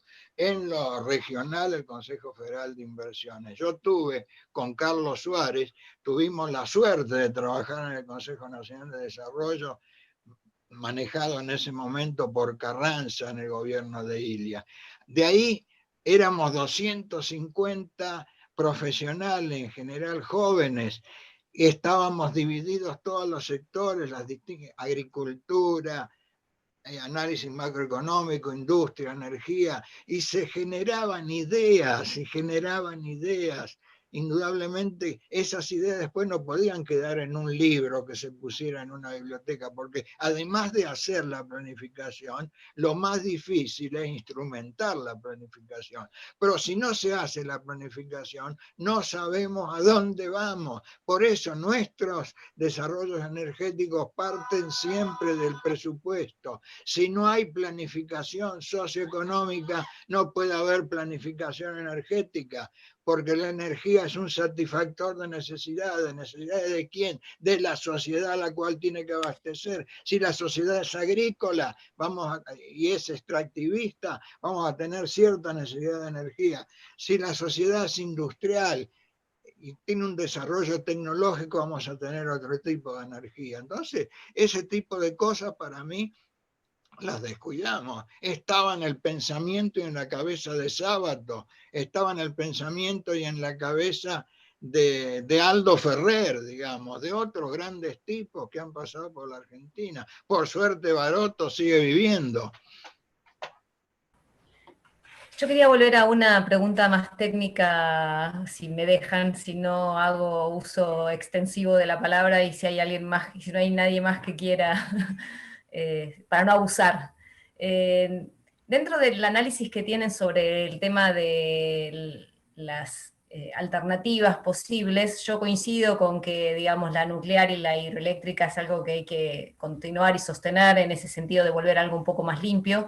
Pero también creo que la Argentina tiene una red de distribución de gas natural que no se compara con la de casi ningún otro país, con lo cual un montón de tecnologías relacionadas con la eficiencia del uso del gas natural no están en general tenidas en cuenta, porque no están analizadas en ningún otro lado.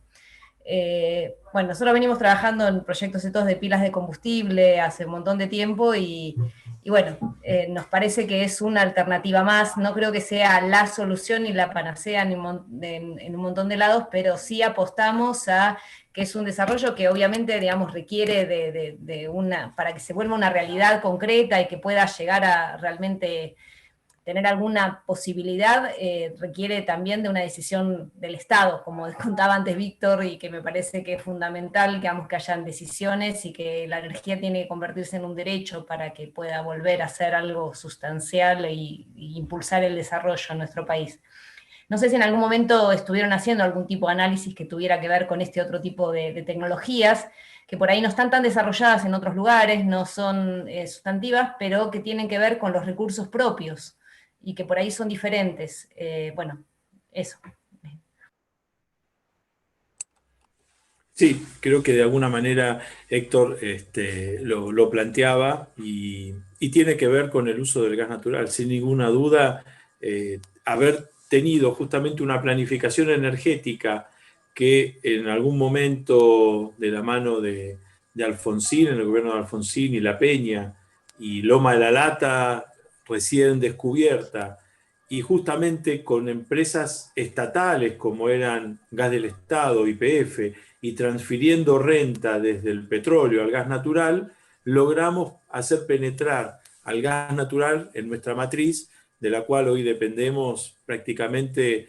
Cuando uno prende la luz de una lamparita, el 60% de esa electricidad viene a partir de la quema de gas natural. Y nuestra matriz energética depende en más de un 54% en términos de energía primaria del gas natural. Y ahora el advenimiento de Loma de la Lata, de Vaca Muerta, profundizando Loma de la Lata, en realidad yendo a la Roca Madre, ha generado una segunda onda de posibilidades de utilización de ese recurso que coincidimos, tenemos a lo mejor internamente, en parte en función de esta libertad académica, distintas visiones sobre el uso o no del fracking. Coincidimos en que, bueno, utilizando esa técnica debemos extraer ese recurso y agregarle valor principalmente. Hoy con la petroquímica, la molécula de gas la podemos vender 400 veces más cara que vendida en un barco arriba de un termo que lo lleva para que lo quemen, o le hagan petroquímica en otro lado y después nosotros reimportemos el plástico, ¿no es cierto? Entonces, en esa visión desarrollista que bien trasunta en el discurso de Héctor y de Víctor, el cual yo adhiero plenamente, creo que justamente el gas natural es uno de esos vectores que tenemos que llevar adelante. Y en el marco del plan de eficiencia energética que estamos llevando adelante para la Secretaría de Energía, estamos apuntando mucho a mejorar la eficiencia en el uso térmico de ese gas natural cuando lo tenemos que quemar. Hicimos hace muy poco para la provincia de Río Negro el inventario de gases de efecto invernadero de la provincia, y cuando analizamos y desglosamos cuál es el principal emisor de dióxido de carbono y metano, gas de efecto invernadero, es la calefacción en Río Negro. Es el uso del gas en el sector residencial. Y en general, si yo les muestro acá, tenemos calefactores de tiro balanceado con un 40 o 50% de eficiencia energética. De manera que si uno apuntara a mejorar eso, tendría tendría un mayor recurso disponible para su exportación o hacer un uso más racional de ese recurso. Así que la respuesta es sí, y lo estamos atendiendo desde el punto de vista del plan de eficiencia energética. Está bien, pero por eso, digamos, yo me refiero no a la eficiencia, digamos, en cuanto a la calefacción, que yo creo que es necesario y se requiere en las viviendas y tendría que haber un aporte estatal para poder mejorar eso, sino a una tecnología asociada de más nivel, que tiene que ver con esto de las pilas de combustible, que permiten aprovechar un 80-90% de ese recurso que no se aprovecha en este momento, que es una tecnología que no está completamente desarrollada, que requiere una inversión todavía muy grande, pero que me parece que para nuestro país puede llegar a ser importante en esto de las pilas de combustible, ¿no? O sea, es una transformación electroquímica que en general, digamos, nosotros no sabemos hacer las cuentas, o sea, reconocemos nuestras limitaciones en cuanto a que somos más técnicos de laboratorio de poder aprovechar y hacer, pero bueno, estuvimos viendo con la provincia de San tecnología natural, sino para combustibles, para otro tipo, digamos, de necesidades, y que, bueno, obviamente, digamos, el usar gas natural a través de este tipo de tecnologías es un salto cualitativo desde el punto de vista tecnológico. Por lo tanto, digamos, no, pero tampoco se va a hacer de un día para otro, pero uno puede identificar, son tecnologías blandas también, se pueden, digamos, incluso una fábrica de calderas puede llegar a aprovechar todo el conocimiento que tiene para poder utilizar. Me refería un poquito a eso. Perfecto. El horizonte de este plan llega al 2030, con lo cual estamos en el corto plazo, pero es cierto, Adriana, que hay ventanas para poder identificar estas nuevas tecnologías y estamos abiertos a aportar lo que creas que complementariamente desde la visión de Fundación Bariloche puede dar a este proyecto de pilas de combustible, sin lugar a duda. Y bueno, los vínculos con la Secretaría de Energía, tanto ustedes como nosotros los tenemos, y llegar a llevar esta idea un paso más adelante, en ese sentido, cuente con nosotros. Gracias. Yo digo que llevamos ya cerca de 2 horas de un intercambio que no cesa, pero bueno, nos parece que sería momento de ir cerrando, porque, bueno, estas cosas son, digamos, lo que buscan es motivar el interés, arrancar con intercambios que pueden continuar, por suerte, por otros canales, y bueno, realmente el objetivo que nos habíamos planteado era conocer cómo, bueno, conocer un poco más de la Fundación Bariloche desde las voces de algunos de sus integrantes y poder acercarnos a una forma de hacer ciencia que no teme, nos parece, abordar la complejidad, lo controversial, lo imprevisible, poniendo, como han dicho muchas veces, el humanismo en el centro de la tarea. Y ahí encontramos también cómo la dimensión, el compromiso con lo ético atraviesa la forma de encarar los problemas que ha ido desarrollando la Fundación. Y en ese sentido, esto nos parecía muy interesante y sumamente vigente acercarnos. Pues bien, simplemente contarles cuál es la próxima de las, si lo logro, desde el CCT se han planteado estos desafíos de las charlas. La próxima charla va a tener que ver con compartir las distintas experiencias que ha habido en la región vinculadas a los proyectos de COVID. Ha habido distintas experiencias y la idea es compartirlos con todos. Nada, no sé si hay alguno que quiera compartir alguna nueva cosa, y si no, daríamos por cerrado esto. Les agradecemos a todas la presencia. Obviamente va a estar disponible toda la charla en internet y bueno, nada, a disposición.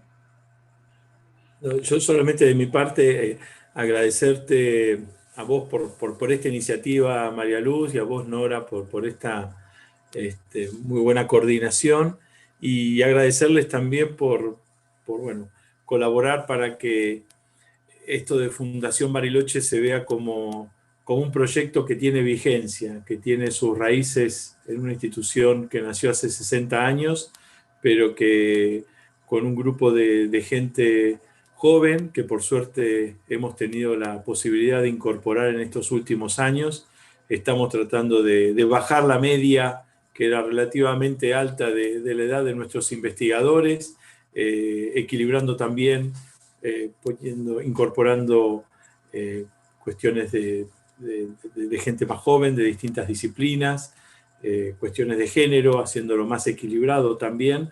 Entonces, desde ese punto de vista, agradecerte para que la comunidad científica de aquí, de Bariloche, conozca en qué estamos, se acerquen, saben que estamos dentro del centro atómico, ahora en formato Zoom, dando hasta nuestras clases online y teniendo reuniones, pero bueno, ya llegará el momento de podernos encontrar y agradecerte justamente por este espacio. Muchas gracias, Nicolás.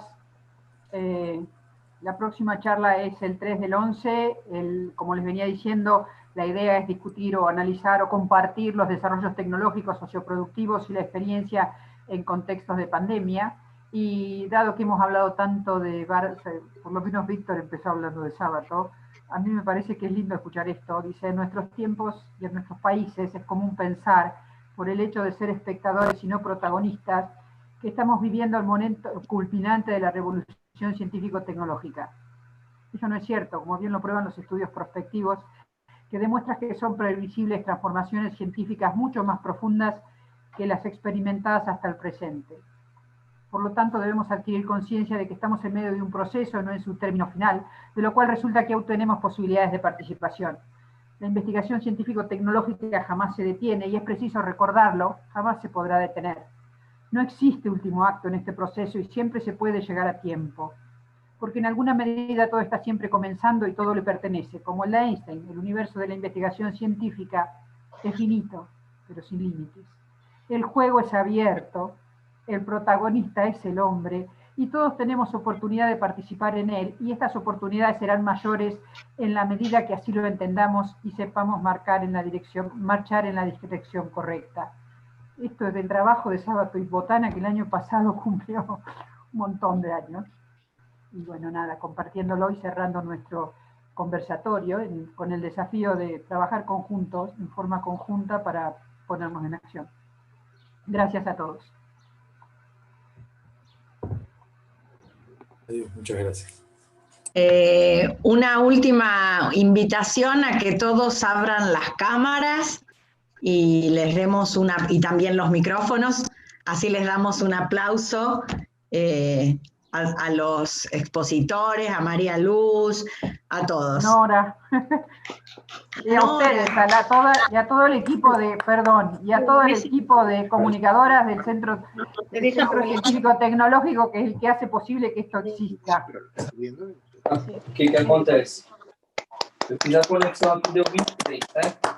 Vamos aplaudir. Gracias a todos. Gracias a todos. Muchas gracias, felicitaciones. Muy bueno, felicitaciones. Aprovecho para abrir el micrófono y le mando un abrazo muy grande a Víctor. Muchas gracias por tus años de trabajo conjunto ahí en la Mesa de Concertación Social en 2002, 2004. La colaboración tuya y los aportes fueron muy buenos. Gracias, Noel. Qué alegría verte. Igual. Un beso virtual. Acá la nieta de Víctor Bravo, lo quiere saludar y felicitar a todos esos cracks de la fundación. Un abrazo gigante. Una hermosura. Te felicito, Diego. Gracias, Nico. Unos capos, la verdad, un placer escucharlos. Un placer. No, por favor. Gracias a ustedes. Muchísimas gracias y muchas bendiciones. Que la pasen muy bien desde Costa Rica. Oh, gracias, Hansel. Ahí está Carlos Hoffman también, luego. Nicolás, ¿cómo estás? ¿Qué tal, Carlos? Fue compañero mío en el 88, ¿te acuerdas, Víctor? Sí. Carlos. ¡Oh!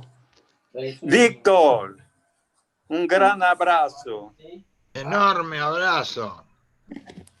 Chao. Mucho gusto verte. Abrazo virtual. Ok. Abrazo. Abrazo de todas formas. Un gran abrazo, don Víctor. Mucho gusto en verte. Igualmente. Se me salen las lágrimas. Bueno.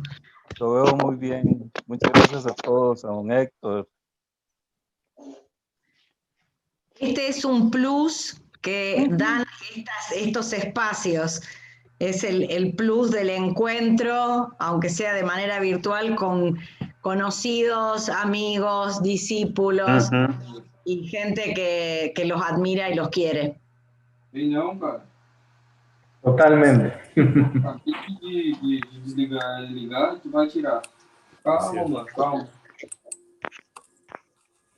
Chao. Chao. Adiós, adiós a todos. Adiós. Adiós. Muchas gracias, felicitaciones. Chao.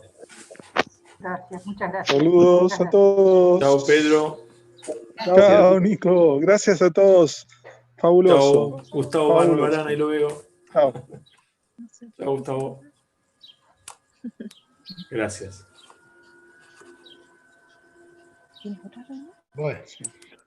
Bueno, muchísimas gracias. Realmente un lujo. Muchas gracias por la respuesta, la participación y por todo. Nada, es emocionante. Realmente me parece realmente bellísimo todo el trabajo que se compartió con el equipo y nada, vale la pena abrir la puerta y siempre se ve maravilla. Así que gracias a todos. No, el agradecido, como te digo, somos nosotros. Muy buena idea de esta convocatoria. La verdad que muy lindo, muy lindo. Muchas gracias.